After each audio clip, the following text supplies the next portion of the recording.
Hi, I'm James Shillinglaw, and I'm still here in London, and now I'm at the Althoff St. James Hotel and Club, and it's a wonderful boutique property in the St. James area of London. I'm here at the main restaurant with the chef, William Drabble, who has a wonderful place here, and really it's a marquee restaurant in London. It's fairly new. And we're going to talk to Chef William about the concept for this restaurant and why you really want to make sure you book your clients here next time they're in London, whether they're here staying at the St. James, and definitely if they're staying at the St. James. We're going to find out about that and more on Insider Travel Report.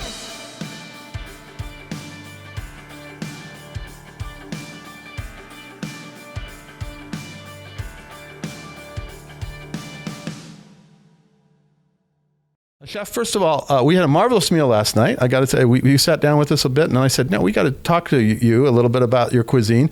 And what is the name of this restaurant? Because that in itself is a story, right? So the restaurant's called Francatelli. Right. We launched it at the beginning of the year. We worked on the history of the hotel and the area. And when we were researching, we found out that many years ago in the 1800s, there was a chef called Charles Elm Francatelli. And he used to be the chef of the St. James's Club, and also went on to become chef to Queen Victoria. Oh, that's not a bad position to have, right? Not bad.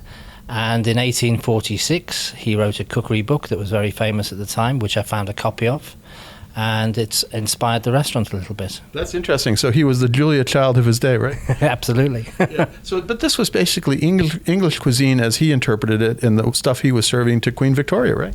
Some of it, yes. And when you go back through the book, you see lots of references. There's a ham St. James. So we've developed a recipe from that, and there's things like Albert chutney, which probably refers to Prince Albert, Queen Victoria's husband. And there's lots of other little recipes in there that we're sort of trying to modernize a little bit, because so some of them were, and I had I had shepherd's pie, which you think is more like pub food, but you do it a little differently. It was very filling. It was wonderful. And then I had some scallops, which were absolutely superb. And I'm forgetting the first course, but it was, you had actually, the red mullet. Oh, again, how could I forget that? Because those two starters were really amazing. Those appetizers were, I love it. I love the shepherd's pie too, but you have these recipes that are really thoroughly English, and that's what you're trying to bring to the table, so to speak. Right? Yeah, and it's just using really good ingredients. We spend a lot of time sourcing the ingredients. The lamb that you had comes from Cumbria. The fish comes from the south coast. The scallops are hand-dyed from Scotland. Lobsters come from the south coast. Langoustines come from Scotland. Chicken and things like that. We have a farm in North Wales. Yeah. So we spend a lot of time sourcing really good ingredients, and we just cook them really simply and let them speak themselves good. And they certainly did. They did, and it really comes together quite well. So you got them from all over England and other places, and they come here and you do wonders with them. Thank you very much. It's just good, honest food. We don't want people to leave hungry. No, you did not. I did not. I did not leave hungry. I couldn't get. Sadly, I could not get through my shepherd's pie. It was wonderful, but about halfway through, I offer. We were talking today. I don't think it carries well. I don't think this morning it would have been turned out as quite as well. But it was wonderful, and then we had a wonderful dessert. I think I had a tarte tatin, which is, they're wonderful desserts too. So the whole upshot is you're really having English food in a historic place, the St. James, which was, as you said, a club, and again a chef who was famed as well. Now, what's your background? Where have you cooked in the past? So I learned to cook in Norwich at catering school. I did 3 years there.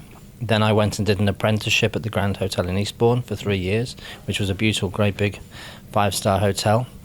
Then I came to London, worked at the Capitol Hotel in Knightsbridge for a couple of years. Then I went to Chez Nico 90 Park Lane, which used to have 3 Michelin stars, and then a restaurant called Pied à Terre in London, which had 2 Michelin stars. And then I took my first head chef's job in 1997, a place called Michael's Nook, which was in the Lake District. Oh, that's a lovely place. Yeah, beautiful. And I got my first Michelin star there after about 4 or 5 months of being there. And then a year later, I was approached for a job at the Aubergine in Chelsea, where I took over from Gordon Ramsay. Oh, wow. After he left, and they were looking for a new chef, and I was approached for that job. And I was there for 11 years and had the star there. And then I came to the St. James's Club about 15 years ago now. So That's great. So now hopefully you'll get a Michelin star too here someday if that's your goal. Or as I talked to your general manager, that's not the real goal. The goal is to have great food and you're well known for it. You get the Michelin star, it's a bonus, right? Absolutely, yeah. You just want happy customers and a nice busy restaurant. Yeah. And so you're actually from Liverpool though, right? Originally, yeah. Many years ago, yeah. So, yeah, I mean, I left Liverpool when I was 9, and that's when we moved to Norfolk, but the heart's still in Liverpool. Absolutely. Now, what do you want? What do you see the future for this restaurant? I mean, because I know you're really still experimenting with some of the dishes and some of the things. I actually tried to have the St. John's ham, but you didn't have it last night. I don't know what happened. They ran out. We sold out. Yeah, I mean, we'd run out. But what do you want to see? Where do you want this restaurant to go? Just a good, busy restaurant, working with the local businesses, tourists coming, just a busy restaurant, not too formal, relaxed, and people can just come and enjoy themselves. That's all. That's it. When they certainly were. We had a pretty full restaurant last night, and I could see that they wanted to really try this. And of course, then the other thing is you're surrounded by beautiful modern art around here. It's amazing. The whole hotel has this, and it really is a very cozy and wonderful. I have a wonderful suite upstairs. They were very nice to give me the suite, and I think I could stay there a while. But unfortunately, I just have one more night. Yeah, we have a wonderful art collection throughout the hotel. It was a Rosenstein collection, which was purchased when they refurbed the hotel a few years ago, and there's fantastic artwork throughout the whole hotel. Fantastic. Now, we go out to about 125,000 travel advisors who are going to be booking this hotel and also suggesting restaurants to their clients. Anything you want to tell them about your background and also this restaurant? I just would like to welcome anybody that wants to come and try the food and good service, and come and enjoy the experience. Now, is there a separate website for the restaurant as well, or is it just part of the St. James? If you go onto the St. James, you can just link into the restaurant, yeah. Okay, fantastic. Well, Chef, again, thank you so much for last night. We had a nice chat then.